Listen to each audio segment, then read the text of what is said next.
Кіраўнік беларускага дому ва ўкраіне Віталь Шышоў знік напярэдадні. Знайшоўся сёння, але спадарства, на жаль, мёртвым. Ён знойдзены павешаным непадалёк ад Кіеву ў лесапаласе. І гэта сёння наша галоўная тэма. Вітаю, Сергей Пацасонны, гэта Белсат Зум, і пачынаем.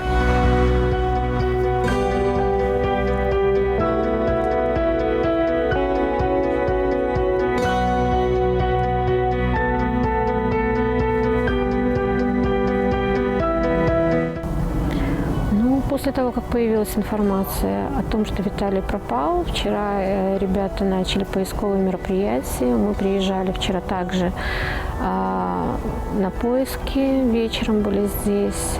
Поиски, к сожалению, были безрезультатные, поэтому мы решили продолжить их сегодня утром. А когда подъезжали уже утром к месту сбора, появилась информация о том, что Виталия нашли повешенным на дереве.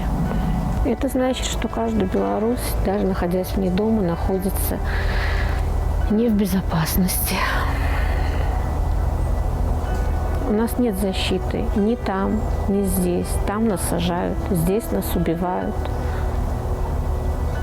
И это трагедия нашего народа.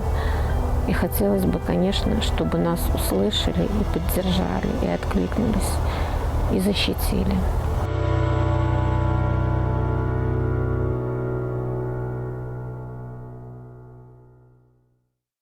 На месцы здарэння спадарства працуе наша кіеўская журналістка Ірына Кананенка. Пераносімся у гэты лес, дзе было знойдзенае цела Віталя Шышова. Вітаю, Ірына, што мы ведаем на гэтую хвіліну? На это время известно то, что сегодня тело нашли где-то между 8 утра и до 9 утра дня. Нашли его активисты, которые, собственно, искали Виталия. Нашел его лучший друг и соратник по Белорусскому дому в Украине. И уже после вызваны были Нацгвардия и с другими активистами. Тело буквально час назад вывезли из леса, то есть велись следственные дела, полиция вела. Вот, на данный момент здесь уже никого нет, и через несколько часов подключился министр внутренних дел Украины и взял под контроль дело. Волонтеры, активисты и члены Белорусского дома в Украине сейчас собираются возле белорусского посольства с акцией в поддержку семьи Виталия и его друзей и родных, и с протестами, и обращением к властям Беларуси. Ірына, з'яўлялася таксама такая інфармацыя, што на целе Віталя Шышова былі пабоі. Ці гэтую інфармацыю мы можем пацвердзіць, ці гэта спекуляцыя? Четких подтверждений от полиции или от следственных органов пока что нет, но говорят о том, что у Виталия был сломан нос. То есть перед тем, как повесить, его избили. Но это не подтвержденная информация, это на уровне слуха волонтеров, активистов, людей, которые здесь были во время исследования тела и местности вокруг. Што тычыцца ўвогуле ягонай дзейнасці беларускага дому ва ўкраіне, то тут гэтая версія самая першая и самая галоўная, я так разумею. В интернете сейчас очень много информации, и в частности очень много активистов говорят на том, что это как раз вероятность убийства на фоне его активности в Украине. Он был активным, действительно активистом с октября 2020 года, как только он переехал сюда, в Украину. Он организовал вместе со своими соратниками Украинский дом в Беларуси. Они проводили акции, они помогали беженцам в Украине здесь и жильем, и деньгами. Он действительно был видимой и медийной личностью, он давал комментарии, он вел ряд телеграм-каналов, которые также в Беларуси числятся как экстремистские телеканалы. То есть он действительно на самом деле был видимым активистом против сама названной действующей власти Александра Лукашенко. Поэтому, да, действительно, и волонтеры, и следственные органы не отбрасывают информацию о том, что это действительно могло быть умышленное убийство на почве его активности здесь, на территории Украины. Приближенные активисты к Украинскому дому, которые имеют какое-то общение с МВС, делают все для того, чтобы следствие велось правильно, и для того, чтобы раскрылось это дело. Але мы таксама памятаем забойства Паўла Шеремета, якое здарылася некалькі гадоў таму таксама ў Кіеве, і да гэтага часу канчатковых адказаў няма.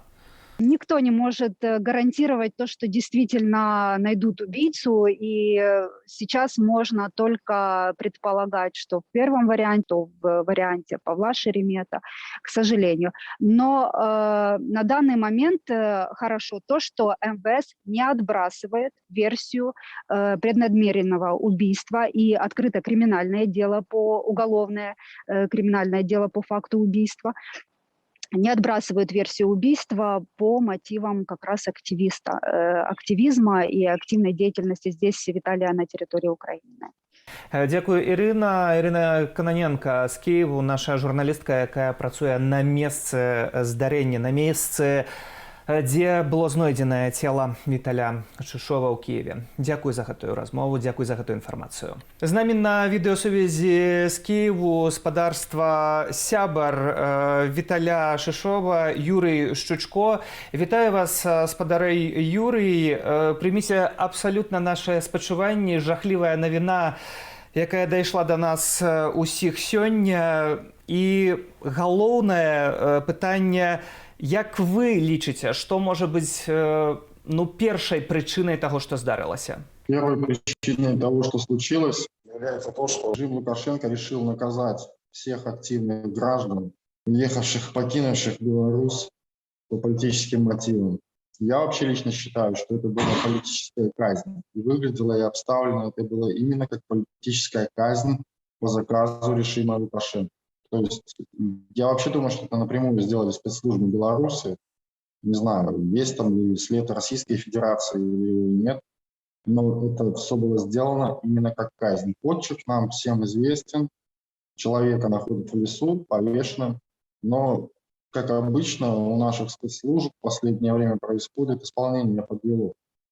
Человек избит. С учетом того, что Виталий занимался боксом и вообще вел здоровый образ жизни, он сопротивлялся. Таксама Белінкет Хрыста Грозеў заявіў, што ў апазіцыйныя структуры ва ўкраіне інтэграваныя супрацоўнікі ФСБ.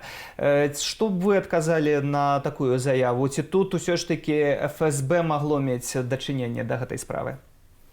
С учетом того, что у них сеть более развита, как я подозреваю, чем у белорусского КГБ, они могли вполне себе исполнить заказ КГБ, чтобы напрямую не попасться просто. У них больше профессионалов. Они давно интегрированы в структуру Украины со времен еще, наверное, первого Майдана. И конспирированные агенты, которые работают. Возможно, все на самом деле. Ці не атрымліваецца тады, што Украіна, па сутнасці, не дае ніякіх гарантыяў сёння беларусам, а беларусаў ва ўкраіне вельмі шмат, у тым ліку і палітычных? Именно так и происходит. По сути, мы здесь брошены на произвол судьбы, и мы стараемся защищаться сами. В том числе Виталий, он вел свою, можно сказать, такую контрразведывательную работу по верификации людей, которые приезжают сюда. Там, если попадали какие-то подозрительные личности, он пытался заснять их, снять, выяснить, где они, через свои связи, через админов, телеграм-каналов и прочее, прочее. То есть работу поэтому мы ведем сами. И я не знаю, до чего это может довести. Таксама было вядома, што за Віталём сачылі. Ён асабіста пра гэта вам распавядаў, дзяліўся гэтай інфармацыяй. Хто сачыў за ім? Утверждать на 100%, что это были сотрудники той или иной спецслужбы, мы не можем, потому что доказательств нет. Но есть очень веские подозрения о том, что за ним следили сотрудники каких-то неукраинских спецслужб. Были это наемные работники или не наемные, это неизвестно, но Виталий снимал фильм расследование о том, как тетушки напали на Майдане на акцию белорусов в Украине, и был заснят момент передачи денег человеку, который подозрительно находился. Случай был не единичный, то есть были случаи, когда подходили на улице, были случаи, когда мы встречали одних и тех же людей в тех местах, где их по сути не должно быть. То есть такие волшебные совпадения, которые не бывают. Если белорусы собираются в офисе, где-то там, предположим, у Гончара 33, где находится офис Руху, там, Солидарности, обсуждаем какое-то общее мероприятие, и там находится тот же человек, который находится в другом месте, где присутствовали какие-то активисты Белорусского дома Украины. Но вы сами понимаете. Віталю не так даўно споўнілася 26 гадоў. У яго было шмат планаў на жыццё, аптыміст па жыцці. Гэта тое, што мы можам прачытаць з успамінаў знаёмых і сяброў. І сёння, канешне, ідзе следства. Так? Следчыя не гавораць, што гэта было забойства, але ці для вас, як сябра Віталя, ёсць нейкія сумневы, што гэта магло быць не забойства? Нет, сомнений нет никаких. Когда человек любим, у него есть высокооплачиваемая работа, достаточно высокооплачиваемая, как фрилансера, айтишника. На самом деле вести расследования какие-то свои, там, вот он был такой человек, он много чего там не всем договаривал, скажем так. Он был, мне кажется, очень счастлив. Мы в субботу встречались, мы гуляли втроем по улице. И... Нет, нет вообще ни 1%, ни 0,5%, ни 0,1%. По мне, это было убийство, спланированное казнью. Специально для того, чтобы запугать тех белорусов, которые находятся здесь, в Украине. Чтобы мы прекратили бороться. Наша диаспора – одна из самых сплоченных диаспор Восточной Европы, белорусов. Кто-то хочет нас запугать, но у них это не получится. Мы будем бороться дальше, будем заниматься тем, чем мы занимаемся. И дальше продолжать основную работу Виталия, которую он отдал очень много в объединении диаспоры Украины и ее укреплении. Тое, што здарылася, ці тут таксама павінна выклікаць трывогу не толькі у дыяспараў, у беларусаў, якія жывуць ва ўкраіне, але і ў іншых краінах, у Польшчы той жа, у Літве, у Грузіі вельмі шмат беларусаў. Ці гэта азначае, што спецслужбы беларускія ці расійскія сапраўды ствараюць пагрозу для кожнага? И на самом деле они представляют угрозу вообще для всего мира. Вы ведь сами понимаете, что они что хотят, то и делают, особенно то, что касается в части Российской Федерации.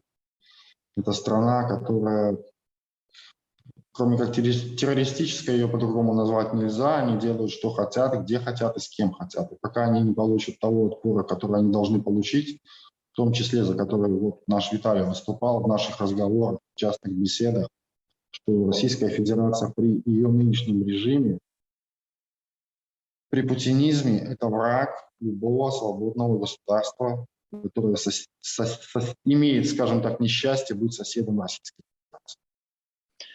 Федерации. Спадар Юрый, хто знайшоў Віталя, як гэта адбылося? Сегодня в 6 утра мы решили возобновить поиски, пока основная группа должна была собраться с 8 до 9 волонтеров. Полиция приехала в 5 утра и начала опрос по квартирам 4 ближайших домов. Также там они фиксировали все автомобили, все номера, соответственно, занимались следственной работой. Мы вшестером близкие друзья, которые ночевали, соответственно, здесь у Виталия, потому что Блаженный наш общий друг, мы не могли ее оставить. В 6 утра мы пошли на поиски опять в лес, сюда, в Святошинский парк. Попытались более методично обследовать территорию, не так, как вчера, сумбурно, и как-то каждый сам себе вроде идет. И один из наших, вот, мы были вдвоем из парней, он увидел тело, не стал к нему подходить, Ну, мы дождались сотрудников полиции, подошли вместе с ними, я опознал Виталия, ну, опять же, издалека, там метров 6 где-то примерно. Там достаточно было этого. Па сутнасці вы першыя сведкі. Таксама з'яўлялася інфармацыя пра тое, што на целе былі пабоі, што нібыта быў зламаны нос. Ці гэта информация, вы можете подтвердить ці нет? Это не мои слова, то есть я могу только передать слова полицейского, который вышел после первоначального осмотра. Сейчас опять постараюсь процитировать. Я сегодня цитировал несколько раз. Он сказал: нос сломан, плохо сработали. То есть он имел в виду то, что он имел в виду. То бок атрымліваецца, што калі гэта забойства, то забойцы пакінулі сляды на целе. Гэта меў на ўвазе паліцейскія? Да, ну, сломанный нос у суицидника, ну, извините, ни один человек в здравом уме, даже решивший покончить жизнь самоубийством, не будет себе причинять лишние какие-то вещи. Ну, это бессмысленно. Ну, и опять же, зная Виталия, что он занимался боксом, я сегодня говорил и повторю, если бы это были какие-то обычные гопники, 1-2 человека, он дал бы им достойный отпор. То есть это были реально подготовленные люди, которые скрутили спортивного 26-летнего парня, оглушили, избили, не знаю, оттянули от его обычного маршрута на 150-200 метров в лес и имитировали суицид. І здарылася тое, што здарылася. Усім яшчэ раз нашы спачуванні. Дзякую вам за гэтую размову. У гэты абсалютна складаны час і для вас, і для кожнага. Мяркую, што для кожнага беларуса, які перажывае ва ўсёй гэтай справе. Юрій Шчучко, сябар Віталя Шышова, які быў сёння знойдзены пад Кіевам у лесе мёртвым, павешаным, але, як мяркуе спадар Юрый, забітым. Дзякуй за гэтую размову. Тэму працягнем абмяркоўваць спадарства з Паўлам Латушкам, Народнае антыкрызіснае ўправленне. Вітаю, спадар Павел. Навіна абсалютна жахлівая з Кіева. Якія вашыя рэакцыі і, магчыма, таксама заявы будуць сёння? Так, сапраўды жахлівая навіна. Я думаю, што трэба даць час і паглядзець, што змогуць высветліць адпаведныя службы Украіны, правесці адпаведнае расследаванне, каб рабіць ужо высновы, што рэальна там адбылося. Але мы разумеем, што пагроза для тых, хто дзейнічае на карысць будучай дэмакратычнай Беларусі, яна рэальная, яна існуе. Пра гэта мы ведаем і з вуснаў самого Лукашэнкі, які неаднойчы казаў, што паціху яны пастануць усіх. Таксама пра гэта казаў і генерал Терцель падчас так званага агульнабеларускага сходу. Пра гэта казаў і Карпенкоў, намеснік міністра ўнутраных спраў, які фактычна заявіў аб гатоўнасці рэалізоўваць тэрарыстычныя атакі за мяжой.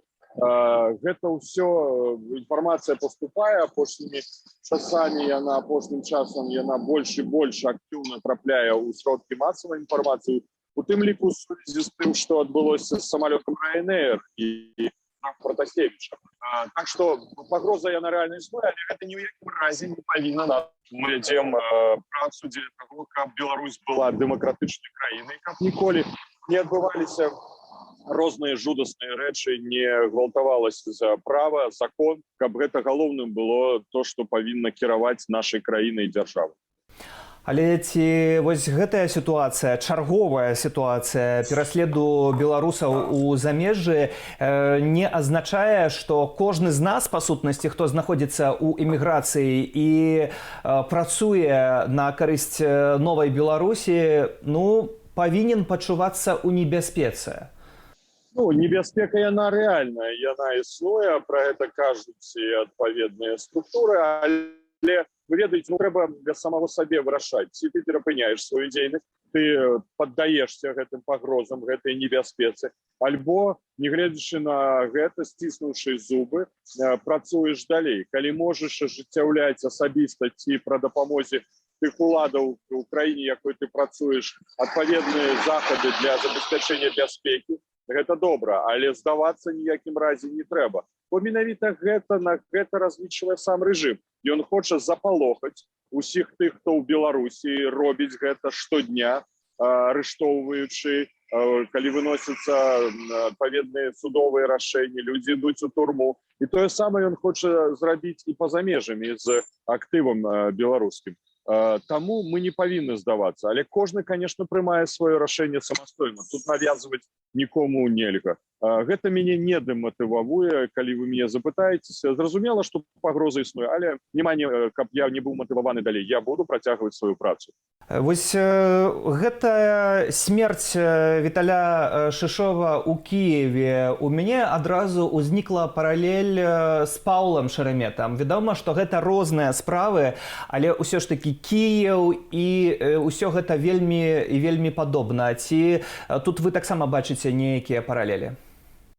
Ну, вы ведаеце, конечно, зараз, калі паглядзець, як дыскутуюць беларусы ва ўкраіне наконт пытанняў бяспекі, конечно, ёсць в нейкім сэнсе незразумение, наколькі можна чуць сабе бяспечным ва ўкраіне. Но я думаю, што трэба звяртацца перадусім да праваахоўчых органаў гэтай краіны, дзеля таго, каб яны захоўвалі, не забяспечвалі бяспеку як грамадзянаў Украіны, так і замежных грамадзянаў, у тым ліку беларусаў, якія знаходзяцца ў гэтай краіне менавіта. Таму тут мы ж разумеем, што нашы дзеянні павінны адбывацца толькі ў адпаведнасці з законам. Мы не можам самі арганізоўваць нейкія структуры, якія будуць забяспечваць нашу бяспеку.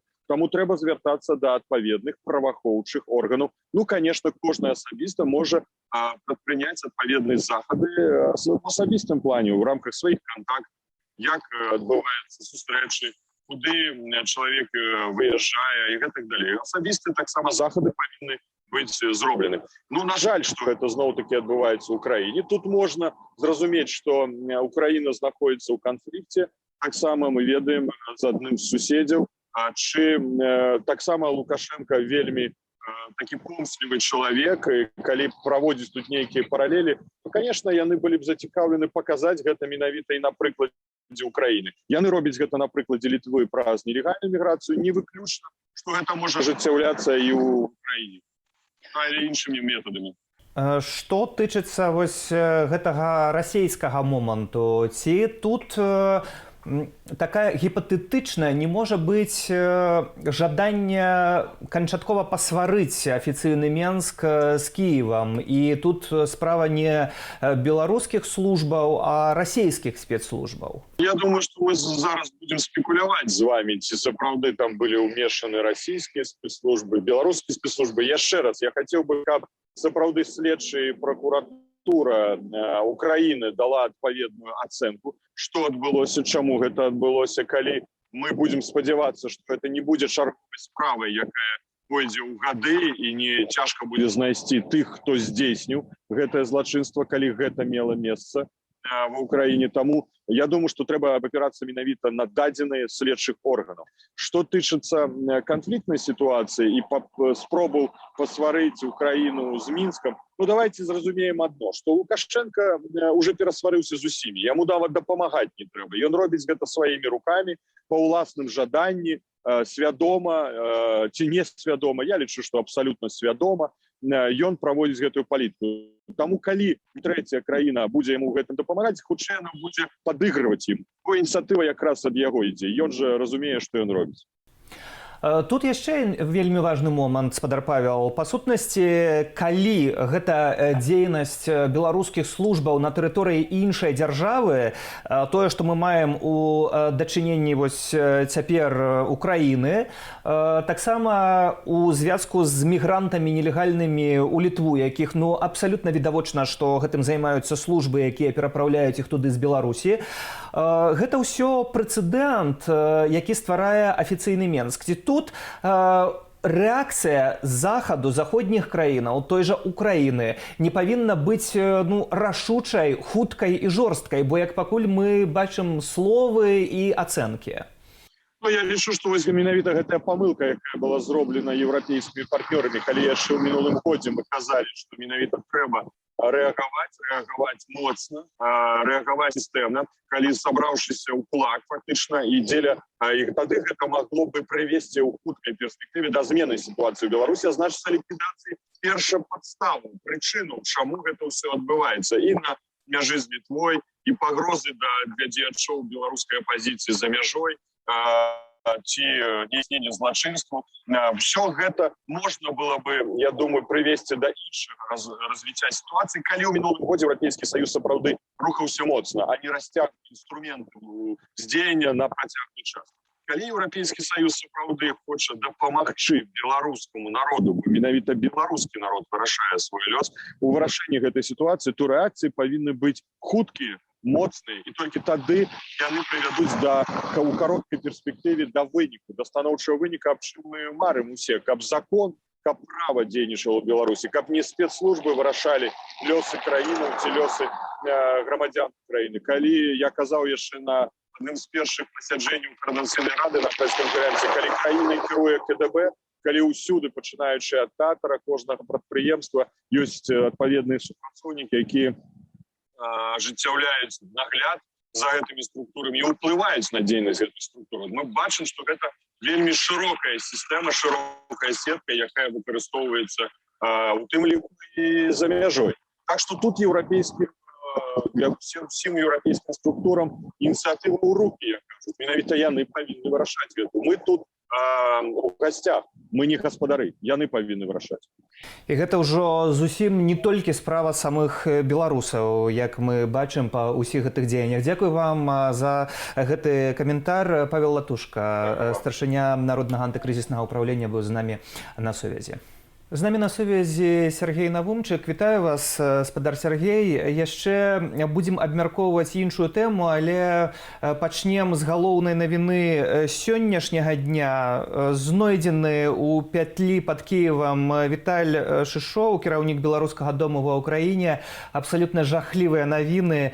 Напэўна, вы таксама маеце што сказаць у гэтай справе, бо небяспека не толькі ўнутры Беларусі, але небяспека для беларусаў у замежжы таксама відавочная. Ну, так, конечно, гэта трагічная навіна, якую трэба асэнсаваць, як і, напэўна, вы, я не маю ніякіх шырока ўжо падрабязнасцей. Я ўвогуле, конечно, не быў знаёмы з гэтым чалавекам, ведаю толькі, што так, ён актывіст, але вось такія выпадкі, на вялікі жаль, яны былі абсолютно натуральныя для таких тиранічных рэжымаў, для дыктатарскіх рэжымаў. Мы ведаем, што і Гітлер, і Сталін, значит, і Франка, і Мусаліні даставалі сваіх праціўнікаў, апанентаў, у тым ліку і ў замежжы. Гэта была распаўсюджаная практыка. Акрамя таго, я хацеў бы нагадаць, што некалькі месяцаў назад, дзякуючы Байпол, мы чулі запіс, які быў зроблены, здаецца, 7 ці 8 гадоў таму у кабінеце тагачаснага кіраўніка КДБ Зайцева, дзе проста адкрытым тэкстам казалася пра стварэнне нейкіх груп, пра засылку нейкіх груп людзей для расправы з палітычнымі апанентамі Лукашэнкі. Ну, адзіная выснова, якую могуць з гэтага зрабіць, і тады ўжо павінны былі зрабіць. Па-першае, тыя актывісты, якія апынуліся ў эміграцыі, а таксама кіраўнікі спецслужбаў краінаў, дэмакратычных краінаў, дзе гэтыя актывісты жывуць, а ў дэмакратычных краінах спецслужбы кантралююцца парламентамі. Дык гэта тое, што небяспека для гэтых людзей, я маю на ўвазе для палітычных актывістаў, для актывістаў дыяспоры існуе і ў іх краінах таксама, бо калі такое гаварыў старшыня КДБ, ну, напэўна, ён ведаў, што ён гаварыў, і гэта было не з неба ўзятае. Але, канешне, ну, это навіна такая трагічная, сумная, і спачуванні блізкім ягоным сябрам. Па сутнасці, афіцыйны Менск, прынамсі тыя людзі, якія трымаюць уладу ў Менску, хіба так больш правільна называць тое, што мы маем вось гэтую сістэму, робяцца вельмі небяспечнымі не толькі для беларусаў і Беларусі, але суседзяў і выходзяць далей. Мы вось літаральна 2 дні таму мелі гэтую сітуацыю з нашай спартоўкай Крысцінай Ціманоўскай, калі яе хацелі, ну, па сутнасці выкрасці з Японіі. Таксама сітуацыя, якая перакрочвае межы з мігрантамі, абсалютна Літва не ведае да канца, што з гэтым рабіць. Больш за 4000 чалавек перасяклі дзяржаўную мяжу. Прычым тыповы мігрант – гэта мужчына з Іраку 29 гадоў. Гэта ўсё стварае вельмі небяспечны імідж для нашай краіны, па сутнасці, ў цэлым. Што гэтым усім дамагаецца Александр Лукашенко? Ці ёсць тут нейкая рацыянальная мэта? Ну, мэта ў яго тая самая, якая ў яго была з першага дня, нават да гэтага, калі ён рваўся, як он казаў сваім апанентам БНФ, там, вырвецець да ўлады. Ну, от калі ён дарваўся з дапамогай расійскіх спецслужбаў, я ў гэтым не сумняюся, да ўлады, у 1994 годзе, акрамя ліквідацыі незалежнасці Беларусі, якая ў яго была ідэя фікс весь час, у яго, конечно, мэта – гэта захаванне улады. Захаванне улады, захаванне сябе ва ўладзе і максімальная раскоша такая для сябе і для ягоных блізкіх. Але найперш гэта все, конечно, краеугольны гэты камень, гэта захаванне улады. І для гэтай мэты, безумоўна, ён стварыў такую абсолютно пачварную сістэму спачатку сілавога блоку, а потым гэты ўжо сілавы блок, ён пранік ва ўсе поры, скажем так, цывільнага, эканамічнага, якога хочаце, спартовага жыцця.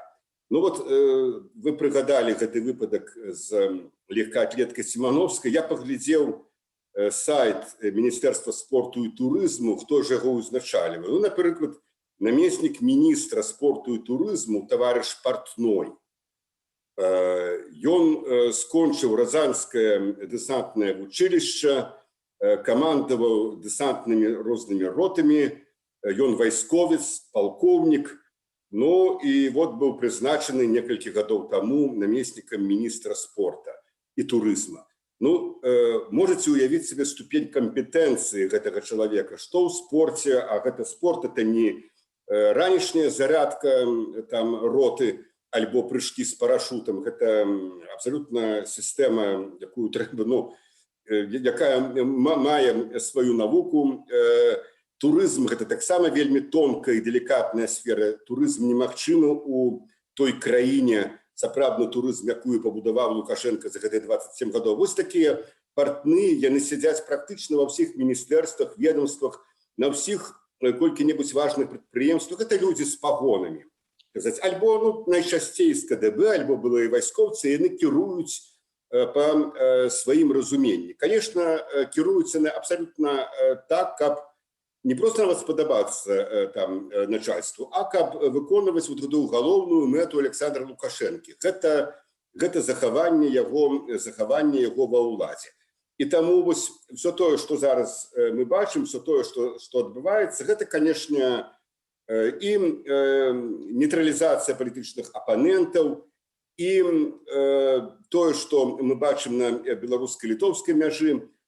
Вось гэта Лукашенко даказвае свету: не чапайце мяне, я тут самы галоўны, я тут кірую, займайцеся сваімі справамі, я буду з гэтымі людзьмі, гэтымі паднявольнымі, гэтымі прыгоннымі 9,5 мільёнамі кіраваць так, як я хачу. Я нарадзіўся, каб кіраваць, і кіраваць я буду до конца жыцця. Вот галоўны, так сказать, як зараз модна казаць, месседж, які ён пасылае свету. Толькі свет ужо, конечно, змяніўся. Свет ужо не той, які быў, калі жылі ягоныя куміры Сталін і Гітлер. Вось менавіта свет, вы кажаце, змяніўся. Добра, там беларусаў Лукашенко можа сабе збіваць тысячамі, забіваць асобных людзей, але тут ужо справа выходзіць за межы Беларусі ўсё ж такі. Тут размова ідзе пра выкраданне людзей на тэрыторыі іншых дзяржаваў, тут размова ідзе пра забойствы людзей на тэрыторыі іншых дзяржаваў, пра гандаль людзьмі, бо вось гэтая нелегальная міграцыя, гэта па сутнасці гандаль людзьмі, бо вядома, што дзяржава на гэтым зарабляе. Як з гэтым той свет, які змяніўся, можа змагацца? І ці можа змагацца метадамі прававымі? Бо сёння Літва пачала проста вяртаць мігрантаў у Беларусь. Ці гэта выйсце?